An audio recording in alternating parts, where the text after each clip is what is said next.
Ẹ káàsán, ẹ kú iṣẹ́ àtòwúrọ̀. Mo kọ́ fẹ́ sáré yan létí wọn fọ èdè Ìjẹ̀bú èmi ṣèdè èmi tì ní lójú. Mo fẹ́ rọ̀ gbogbo wa ọmọ Akílẹ̀ Ìjẹ̀bú pátápátá ká má fún èdè yìí. Èdè yìí èmi ṣèdè a máa gbéra bẹ́ẹ̀ bẹ́ẹ̀ èdè ká máa gbéra bẹ́ẹ̀ ni ẹ má jẹ́ ká rá ìtàkùn wa máa fún Ìjẹ̀bú rẹ ni. Èmi ṣe ohun ìbojú ẹ jẹ́ kí gbogbo wa ká máa kọ́ àwọn ọmọ wa bí wọ́n ṣe mi sọ Ìjẹ̀bú. Ìjẹ̀bú dùn gbọ́lé tí ó dùn làṣà.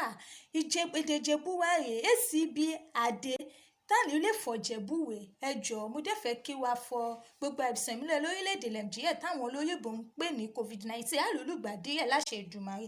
Èmi ọmọwé náà ni mo ìròyìn orúkọ padà tèmi tọ́pá àṣírí ẹ̀wà èdè mo kọ́ sọ̀fọ̀ kí wọn ẹni kí dẹ̀ sọ àṣírí ìwé fún wọn ẹ̀ṣẹ̀ á má pàdé lọ́jọ́ rọ̀ nígbà tí mo bá fẹ́ tún ètò mi ètò ìyá mi ṣe rọwọ́ lọ́wọ́ wáyé mo bá fẹ́ fi sí orí afẹ́fẹ́ fún wọn láti gbọ́ a ó pàdé láyọ̀ àtàlàfíà ẹ ṣé mo dúpẹ́ ó dàbọ̀.